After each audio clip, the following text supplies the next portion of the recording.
Hi అమ్మా. అష్టదరిద్రం అనుభవిస్తున్నామంటే అర్థం చేసుకోండి మీరు. మా దరిద్రం మా వెంటే ఉంది. సంపాదన గురించి దాని గురించి దీని గురించి మీకెందుకమ్మా? మీకెందుకు చెప్పానా ఇంతకుముందు? మేము తినే తిండే మాకు ప్రాప్తమని చెప్పానా? మాకు మాకు లాక్డౌన్ మమ్మల్ని మా జీవితాలని కుదిపేసింది అని చెప్పానా? సర్వనాశనం అయిపోయామని చెప్పి సర్వనాశనం అయిపోయి కూర్చున్నామని చెప్పానా చెప్పలేదా? మళ్ళీ ఎందుకు వేలు పెడతారు? ఉన్నవన్నీ తీసేసుకొని అమ్మేసుకొని కూర్చొని ఉన్నాము మేము. ఎందుకు మీరు మమ్మల్ని ఇలా చేస్తారు? ఎందుకు మీరు ఎలాంటి కామెంట్లు పెడతారు? ఏంటమ్మా అంట మన పిత్తుల పాకీజా గారు అస్సలు నిజంగా సీరియస్ యాక్షన్ చేస్తా. అప్పట్లో మన పాత పిక్చర్స్లో కూడా సత్యభామ గారి గనక హంగ్రీగా ఎట్లా అయితే ఏవేవి చేసిందో, ఆయన శ్రీకృష్ణుడు రుక్మిణీదేవి గారి దగ్గరికి వెళితే ఆమె గారు ఎలాంటి కోపం తెచ్చుకొని ఏ రకంగా అయితే ఉన్నదో అట్లాగే సేమ్ ఈమెగారు కూడాను ఆ పిల్లలకు అన్నం పెడతా తెగ మాట్లాడేసింది. మాకు తిన్నదే ప్రాప్తం అని చెప్పానా అనని అంటూ మనల్ని అంది. అదే కొద్ది రోజులకి అదే పిత్తుల పాకీజా అదే నాలికతో మళ్ళీ ఇంకేమంది? మాది ఫస్ట్ నుంచి హైఫై ఫ్యామిలీనే, మా హస్బెండు ప్రిన్సిపల్, మాకు కాలేజీస్ ఉన్నాయి, మాకు ఏంటి మాది మంచి ఫ్యామిలీ, మంచి రాయల్టీ ఫ్యామిలీ, మధ్యలో కొన్ని ప్రాబ్లమ్స్ వచ్చినాయి అలా అనేసి మేమేమో బయట అడుక్కు తింటున్నామా అనేది నేను చెప్పలేదు కదా మీకు. ప్రాబ్లమ్స్ ఉన్నాయి, కొన్ని అప్పులు ఉన్నాయి, కానీ క్లియర్ అవుతాయి అని చెప్పుకుంటున్నాము అన్నదిగా అని మనకి ఎన్ని మాటలు చెప్పిందమ్మా అప్పుడు. కొన్ని అప్పులు ఉన్నాయని తన్నోడితో తను అంతకత ₹1,00,00,000 అంది. మళ్ళీ తర్వాత ఏమో కొన్ని అప్పులు ఉన్నాయని అవి క్లియర్ అవుతాయని కూడా చెప్పిందమ్మా. ఉన్నది చెప్పుకుంటున్నాం తప్ప కంప్లీట్గా మేము రోడ్ల మీద పడి అడుక్కు తింటున్నామా అని మీకేమైనా చెప్పానా? నేను అలా చెప్పలేదు కదా అని చెప్పేసి అని ఎట్లా ఎగిరిందమ్మా ఎల్లో కలర్ డ్రెస్ తీసుకొని. మాకంటూ మా దగ్గర మా లైఫ్ మాకంటూ మా వైపు నుంచి మా అమ్మగారిది రిచ్ ఫ్యామిలీనే, మా అత్తగారిది రిచ్ ఫ్యామిలీనే, మాకేం తక్కువని అని చెప్పేసానంటే నేను బిత్తరపోయానమ్మా నిజంగా ఈ మాటలకి. ఆమె అమ్మగారు హైఫై ఫ్యామిలీనంట, బాగున్నోళ్ళంట, అత్తగారు వాళ్ళు ఉన్నోళ్ళేనంట. మరి ఉన్నోళ్ళైతే యూట్యూబ్లోకి వచ్చి నువ్వు నీ పిల్లలు ఆ రకంగా ఎక్స్పోజ్ చేస్తా చున్నీ లేకుండా చేస్తుంటే ఆ హైఫై ఫ్యామిలీ వాళ్ళకి పరువు పోలేదమ్మా? వాళ్ళ పరువు తీయలేదా అని మీరు ముగ్గురు కలిసి ఆ రకంగా డ్యాన్సులు వేయడము, ఆ పాటలేంటి, ఆ పాటలకి డ్యాన్స్ అంటావా మామ అంటావా మామ అనుకునే పాటలకి నిన్న కూడా ఏవో పాటలు చాలా చాలా చేస్తున్నావు కదా. మరి మీ హైఫై ఫ్యామిలీకి ఏమి నామోషి నామర్దాగా లేదా పిత్తుల పాకీజా? మరి మీ మాటలు ఎందుకో మీరు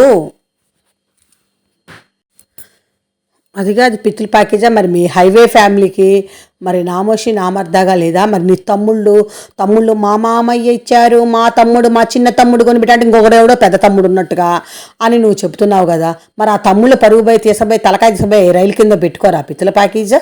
నాకు తెలియకడుగుతాను. ఎందుకంటే పరువు ఉన్న కుటుంబాలలో ఏదన్నా అమ్మా ఆడవాళ్ళ వల్ల తల్లి మంచిది కాదు బిడ్డకు తెలిసినా లేదు, కొన్ని విషయాలు కొన్ని ఉంటాయి ఇలాంటివి. అక్కలు మంచోళ్ళు కాదని తెలిసినా తీసబ్బాయి తలకాయని ఎక్కడో పెట్టుకుంటుంటారు. మరి దీనికి ఆ భయం లేదా? అంటే వాళ్ళనే వాళ్ళు లేరు, అసలు దీనికి తమ్ముళ్ళు లేరు, ఉన్న తల్లి వాళ్ళని ఇప్పుడు తల్లి కూడా లేదు, ఉన్న అక్క చెల్లెలను కూడా ఇది ఎప్పుడో గంగలో కలిపింది. ఈ వైటీలోకి వచ్చినాక ఈ డబ్బులకి వీటికి ఇంతకంటే ముందే పోయిందమ్మా. ఎందుకంటే ఇంటర్నేషనల్ ఫిగర్ గారి నాన్నగారితో ఎప్పుడైతే ఇదైందో అప్పుడే పోయింది. పోతే ఆయన ముందు కూడా ఇలాగే డాన్సులు వేసేదంటమ్మా. ఇవన్నీ సీక్రెట్స్, మీరు అడగకూడదు, నేను చెప్పకూడదు. ఆయన ముందు కూడా ఇట్లాంటి డాన్సులు చాలా చేసేదంట. ఆయనకి అప్పుడే తలకాయ కొట్టుకునేవాడంట గోడకేసి, ఏంది ఇట్లాంటి దాన్ని నేను ఇష్టపడి తెచ్చుకున్నాను, ఇలాంటి దాంతో ఉంటున్నాను అని అతను చాలా వర్రీ అయ్యేవాడంట. దీని డ్యాన్సులు, దీని కథ, దీని యొక్క ఏమంటారు చూపులు, పక్క చూపులు, ఇవన్నీ చాలా చేసిందంటమ్మా. ఇవన్నీ నాకు ఇన్స్టాకు వచ్చి చాలామంది చాలా చెప్తున్నారు. కాకపోతే అవన్నీ పర్సనల్స్ మనం అనకూడదని నేను చాలా తగ్గి ఉన్నా కూడా ఈ పిత్తుల పాకీజా 50 నిమిషాలు 60 నిమిషాలు చేసి వీడియోలు పెడుతుంటే దానివల్ల మనకు ఒరిగేది ఏంటి అనే ఒక బాధలో నుంచి వస్తున్నాయే కానీ ఈ మాటలు వేరే ఇదిగా కాదు. పోతే ఈమె గారు ఒకప్పుడు నిజంగా మనకి ఏం చెప్పిందంటే, ఇప్పుడు ఆమె ఇందాక అన్నది చూడండి, మేము అన్నీ అమ్మేసుకున్నాము తెచ్చేసుకున్నామని. నిజమేనమ్మా, తెచ్చేసుకుంది. అక్కడ మిషన్ కొట్లో నుంచి ఆ ముక్కలు, జాయిట్ ముక్కలు, తుక్కు ముక్కలు, మరి అవన్నీ కూడా తీసుకొచ్చేసుకుంది. కత్తెరలు అవన్నీ తీసుకొచ్చేసుకుంది. మరి తెచ్చేసుకొని లాక్డౌన్ మమ్మల్ని ఎంత కుదిపేసిందో, మమ్మల్ని ఎంత కొంగగొట్టిందో అని చెప్తుంది. ఈమె అప్పుడు నిజంగా అందరూ, నేనే కాదమ్మా, ప్రతి ఒక్కరు కూడా ఏమనుకుంటే ఈమె ఎంత బిజినెస్ ఉమెనో, ఈమె ఎంత పెద్ద బిజినెస్ ఉమెనో, ఇలా ఆయనేమో దేశ విదేశాలు. అమ్మ ప్రిన్సిపల్ అసలు దేశ విదేశాలు ఎందుకు తిరుగుతాడమ్మా పొద్దాక? ఏ తల్లి ఇది ఇట్లా చెప్పుద్ది. అసలు వాడికి ఏ నేర చరిత్ర ఉందో ఏముందో అసలు నిజంగా ఇది ఇది చెప్పే మాటలు వింటే మనం ఇదైపోతామమ్మా. అసలు ఖచ్చితంగా వీడు ఇప్పుడు దీని దగ్గర ఆటలు ఐటి పండుగ అంటున్నాడు. వాడి మీద ఏం నేర చరిత్రలు ఉన్నాయో ఏంటో తెలియదు. కానీ నేర చరిత్ర ఉన్న వాళ్ళని రాష్ట్రం కూడా దాటకూడదు అనేది ఒక రాజ్యాంగం ఒక నిబంధన చేస్తే చాలా బాగుంటుంది అనుకుంటున్నాను. దేశం దాటడానికే ఎట్టాగు లేదు. కేసు ఎఫ్ఐఆర్ ఉన్న వాళ్ళు ఎవ్వరూ కూడాను దేశం దాటిపోవడానికే లేదు. అది మనందరికీ తెలిసిన విషయమే. ఎవరిన్ని అనుకున్నా ఎవరిన్ని చెప్పినా కూడా దేశం దాటడానికి మాత్రం ఎఫ్ఐఆర్ బుక్ అయిన వాళ్ళకి లేదు. కాబట్టి కనీసం రాష్ట్రం కూడా దాటకుండా చేసేది ఏదన్నా మన రాజ్యాంగం అనేది ఒకటి కల్పించుకుంటే ఇట్లాంటి ఆటలు అరటిపండుగాడు లాంటి ఎదవలు పెళ్ళాం పిల్లల దగ్గరే అదే రాష్ట్రంలో అక్కడే పడి ఉండి కనీసం పెళ్ళాం పిల్లలన్నా బాగు చేసుకుంటారనేది నా ఉద్దేశం అమ్మ. మరి ఇంకా అది వాడు నేర చరిత్రగాడే అని అనేది మనందరికీ తెలుసు. కాబట్టి వాడు పెళ్ళాం పిల్లల దగ్గరికి వెళ్లకుండా ఈ దేశ బొక్కలకి దీనికి బొక్కలేసి అందరిని ఆకట్టుకునే అలవాటమ్మా. అందుకే దీని చుట్టూ అట్లాగా దీని కూతుళ్ళు కూడా అలా ఉన్నారు. తప్పితే ఇది కరెక్ట్ అయిన మనిషి కాదు. వీళ్ళు కూడా బొక్కలకు అలవాటు పడ్డారన్నది మనందరికీ తెలుసు. సరే, ఇంక ఈమె గారు ఒకప్పుడు చెప్పిన మాటలు అవమ్మ. ఇప్పుడు కూతురు గారేమో ఈరోజు ఏదో తింటా వచ్చింది. లెగ్ పీస్ అది ఒకటిను, పొటేల్ కాళ్ళకూర ఒకటిను, ఇంకోటేమో చికెన్ వింగ్సో లిమ్సో ఏందో మరి అవి పెట్టుకొని అవి కూడా తిన్నది. ఇంకా తింటానికి తప్పితే ఈమె గారు ఎందుకు పనికొస్తామా? ఆయన నాగబాబు గారినేమో అడుగడుగునా మోసం చేశారు. ఆ రోజు ఆయనకి ఎంబీబీఎస్ అని చెప్పింది. ఇప్పుడు ఆయన చూస్తే నిజంగా నేను చెప్పినట్టే జరుగుద్ది. మరి ఆ తింటము అది అందులోనే అది తీస్తుంది కూడా వాడేను. అమ్మగారైతే ముచ్చట చెప్పేదే ఏదో ఒకటి. అమ్మా నీ ఫీలింగ్ ఏంటి? నువ్వు అవి తింటున్నావు కదా, ఏంది పొటేలు కాలు, దాని ఫీలింగ్ ఏంటమ్మా? కుండలో కదా మనం వండాము, మరి కుక్కర్లో వండితేనే ఉడుకుద్దని ఆ పెరుగు పెద్దమ్మ చెప్తుంటుంది. మరి నేను కుండలో వండాను, మరి నీ ఫీలింగ్ ఏంటమ్మా? ఆ పెద్దమ్మకి చెప్పు ఒకసారి అనేదేను. కానీ తీస్తున్నది అది కాదు. అది బయట ఏదైనా వీడియో తీసొస్తే అది కాళ్ళెత్తి నిద్రపోవాల్సిందేను. ఆ కాళ్ళెత్తి బోర్ల పడిపోయిద్ది అక్కడ. మరి ఇక్కడ తీస్తుంది మాత్రం ఆటలో అరటిపండుగాడి దీన్ని తీస్తున్నది. అది కూడా చూసారా, ఎక్కువ కాకుండా ఊరకే కంటెంట్ కోసమని కొంచెం చల్లుకొని తిండితో మాత్రమే వచ్చి డబ్బులు సంపాదిస్తున్నారంటే ఈ అమ్మల కూతుళ్ళు ఎంత సోమరితనం వీళ్ళల్లో ఉందన్నది మీరు వినండి. అదేదో కష్టం చేసుకొని కష్టం చేసుకొని రోజుకి 1000 రూపాయలు సంపాదించుకునే దానికి ఉచితంగా వాళ్ళ పొట్టకు వాళ్ళు పోసుకొని నేను అనేది మంచి పిల్లలు కూడా చెడిపోతారేమో అనే ఒక భయంతో మాత్రమే నేను దీన్ని వెంటాడుతున్నాను. పోతే ఈమె గారికి ఈమె పాత వీడియోలు అయితేనమ్మా ఉన్నాయి, కోకొలలు ఉన్నాయి. ఈమె గురించి మనం విశ్లేషణ చేయాలంటే అప్పట్లో మన చంకెక్కున్నప్పుడు ఒక ఎకిలి నవ్వులు నవ్వుకుంటా రకరకాల మాటలు డబల్ మీనింగ్ మాటలు మాట్లాడతా అప్పుడు కూడా మా కళ్ళు మూసుకుపోయినాయి. అప్పుడే గ్రహించాల్సింది ఇది డబల్ మీనింగులు ఇవన్నీ మాట్లాడుతుంది అన్నప్పుడే ఇది ఎలాంటిదని. అట్లాగే ఇంక ప్రతిసారి అప్పట్లో ఏం చేసేదంటేనమ్మా మనకి రండి ఫ్రెండ్స్ తిందాం, రండి ఫ్రెండ్స్ ఇదిగోండి ఫ్రెండ్స్ ఫస్ట్ ముద్ద అన్నట్టుగా పెట్టేది. కానీ ఏం చేసినా పిల్లల పక్కన పెట్టుకొని ఫస్ట్ అదే నోట్లో పెట్టుకోవడం. తల్లి అన్నది ఎవరు కూడా బిడ్డలకు పెట్టేటప్పుడు అసలు తినదు. బిడ్డలకు పెట్టినా బిడ్డల కడుపు నింపినాకే తల్లి తినటము, మిగిలింది కడుపు నింపుకోవడం అనేది జరుగుద్ది. కానీ ఈ పిత్తల పాకిజా పిల్లలకి పెట్టదు. పిల్లలిద్దరూ ఆమెనే చూస్తుంటే ఖచ్చితంగా ఆమె తీసుకొని ఆమె తినడం అనేది ఫస్ట్ నుంచి ఈ పిత్తల పాకిజాకి అలవాటు. ఇప్పటికైనా సరే కోతి ప్రేమే కానీ దాన్ని మనిషి ప్రేమ మాత్రం కాదు. అవసరమైతే నెత్తి మీద ఉన్న పిల్లని తీసి కాళ్ళ కింద వేసుకొని తను బయటపడిద్దే తప్పితే పిల్లని కాపాడి నేను పోయినా పర్వాలేదని అనుకునే మనిషి జన్మలో మాత్రం మన పిత్తుల పాకీజా గారు లేదు. పిత్తుల పాకీజా చాలా స్వార్థపూరితంగానే ఈ యొక్క పిడతని తన వైపు వేసుకొని పైగా నీది నువ్వు సంపాదించుకో, నీది నువ్వు సంపాదించుకుంటే నీకు తిండి పెడతాననే లెక్కలోనే ఈ యొక్క పిడతగారికి ఇది వండింది దాని దగ్గర తినిపిస్తుంది, మళ్ళీ తీసుకొచ్చి దాని ఛానల్లో తినటానికి కూడా వేస్తుంది. ఆ పిల్ల ఆరోగ్యము ఆ పిల్ల ఫ్యూచర్ని అస్సలు ఆలోచించట్లేదు మన పిత్తుల పాకీజా, ఆలోచించకుండా చేస్తుంది. కాబట్టి ఇది తల్లి అంటారా ఏమన్నా?